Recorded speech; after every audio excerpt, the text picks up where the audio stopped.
Apa kabar anak-anak? Semoga kalian sehat semua. Pada kesempatan kali ini, saya Pandarholis akan menjelaskan materi tema 4, berbagai pekerjaan, subtema 3, pembelajaran 1. Apa yang dipelajari pada tema kali ini? Yang pertama, cerita. Kemudian yang kedua, sumber daya alam dan pelestariannya. Nomor 3, jenis-jenis pekerjaan terkait sosial budaya. Tahukah kamu seorang pendongeng? Pendongeng adalah orang yang menyampaikan dongeng kepada orang lain. Yuk kita simak dongeng berikut ini. Tupai dan ikan gabus. Dahulu kala, hiduplah sepasang sahabat di daerah Kalimantan Barat. Mereka adalah seekor tupai dan seekor ikan gabus. Setiap hari, mereka melakukan kegiatan bersama, mencari makan, bermain, bahkan mengunjungi tempat-tempat baru selalu dilakukan bersama. Suatu hari, tupai tidak melihat gabus sahabatnya. Ia mencarinya ke tempat biasa gabus tinggal. Saat bertemu, tupai sangat kaget. Gabus terlihat lesu. Ternyata ia sedang sakit. Tupai sangat sedih. Ia menawarkan makanan untuk sahabatnya. Namun, gabus tidak berselera makan. Gabus hanya menginginkan satu jenis makanan yang diyakininya dapat menyembuhkan penyakitnya. Tupai berjanji akan mencari demi sahabatnya. Setelah gabus mengatakan makanan yang dapat menyembuhkan penyakitnya, tupai sangat kaget. Ia harus mencari hati ikan hiu. Ikan hiu sangat ganas, tidak terpikir olehnya ia bisa mendapatkannya. Namun, tupai bertekad untuk mendapatkannya. Ia ingin sahabatnya sembuh. Tupai kemudian melompat dari satu pohon kelapa ke pohon kelapa lainnya yang dekat dengan tepi pantai. Saat menemukannya, ia melubangi satu kelapa dan membiarkan airnya habis.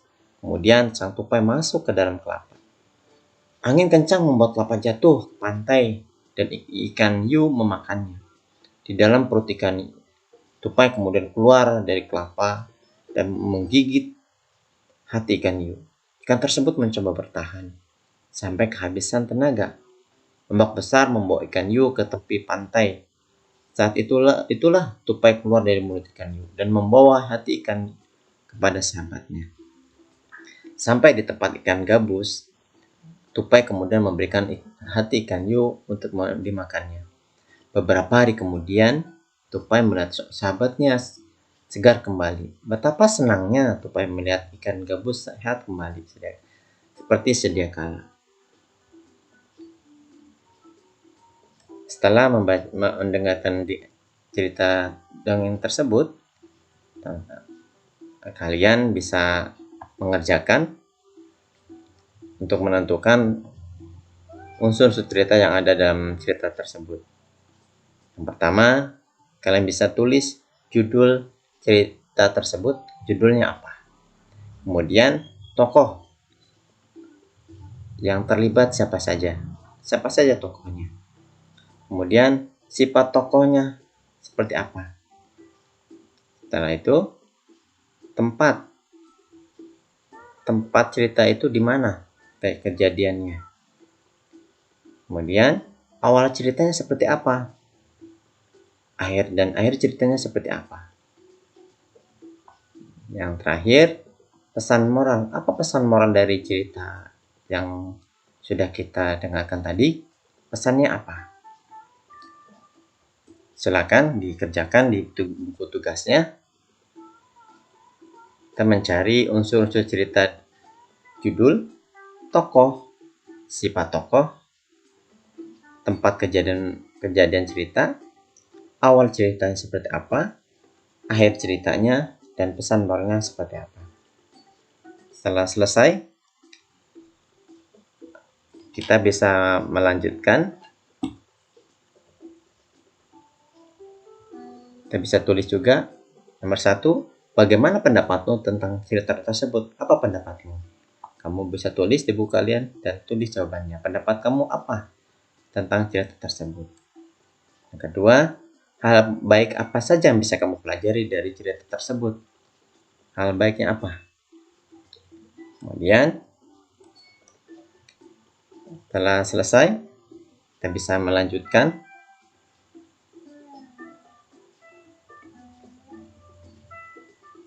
Dayu mempunyai teman yang bernama Benny. Pekerjaan ayah adalah pengrajin kayu. Mau tahu apa saja yang dilakukannya? Ini cerita Beno. Pekerjaan ayahku adalah pengrajin kayu. Ayahku membuat meja dan kursi untuk menghasilkan kursi.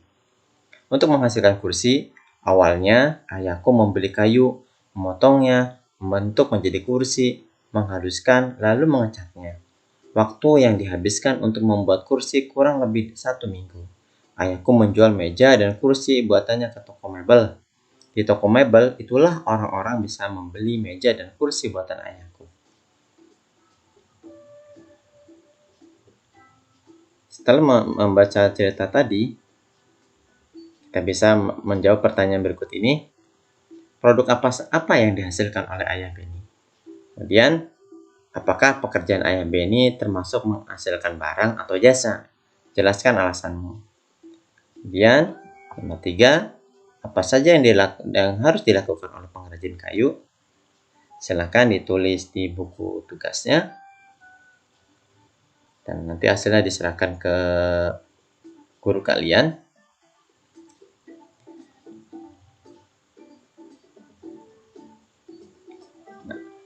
Untuk membuat kayu, kita memerlukan sumber daya alam. Nah, sumber daya alam yang digunakan oleh ayah Benny adalah kayu. Dari manakah kayu berasal? Apakah kayu tersebut dapat diperbaharui? Berikut adalah proses pengolahan kayu menjadi meja dan kursi. Di sini, pohon di hutan, kemudian pohon ditebang oleh yang menebang, dan kayunya kemudian diangkut dan dihantar ke para pengrajin kayu. Dari pengrajin kayu, di sini diolah dibuat meja, kursi, dan masih banyak yang lainnya. Dari sini, kursi dan meja yang sudah jadi kemudian dijual ke toko mebel.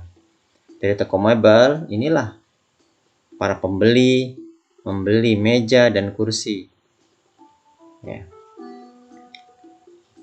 Silakan perhatikan kembali gambarnya dan kalian bisa melihat apa dan bagaimana proses meja dan kursi sehingga sampai ke rumahmu. Kemudian kita bisa jawab pertanyaan berikut ini. Nomor 1, jelaskan proses yang terjadi sehingga meja dan kursi bisa sampai di rumahmu. Tuliskan prosesnya, apa saja, dari mana kayunya. Kemudian kayu diapakan dan dibawa kemana. Kemudian setelah itu kayu diolah oleh siapa. Kemudian dan hasilnya dijual kemana. Kemudian nomor 2, profesi apa saja yang terlibat agar meja dan kursi sampai di rumahmu. Profesi apa saja. Kemudian nomor 3, ternyata perjalanan meja dan kursi hingga bisa ada di rumahmu cukup panjang ya. Bagaimana sebaiknya kamu merawat meja dan kursi di rumahmu? Silakan kamu tulis pendapatmu. Menurut aku atau menurut saya, untuk merawat meja adalah titik-titik. Nah, kalian bisa isi yang menurut aku ataupun menurut saya. Kalian bisa isi tugasnya di buku tugas masing-masing. Dan hasilnya bisa diserahkan ke guru kalian ataupun ke WhatsApp yang sudah ditentukan.